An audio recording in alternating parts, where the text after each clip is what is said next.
আজ রান্না করব এই এত বড় ফুলকপিটা।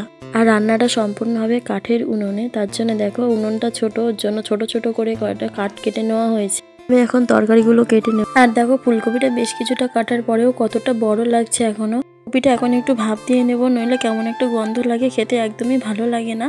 আর এটা বাজার থেকে কিনে নিয়ে আসা হয়েছিল। আমাদের যেহেতু চাষবাস আছে, তবুও এখনও যে কপির চারাগুলো লাগানো হয়েছে সেখান থেকে কপি ওঠার এখন অনেক দেরি আছে। সেজন্য শীতের প্রথম দিকে বাজার থেকে নিয়ে এলেও আর কয়েকদিন পর থেকে এগুলো মাঠ থেকে নিয়ে আসবে, কারণ যে চারা গাছগুলো লাগানো হয়েছে কয়েকদিন পরে সেখানে আবার কপি হবে।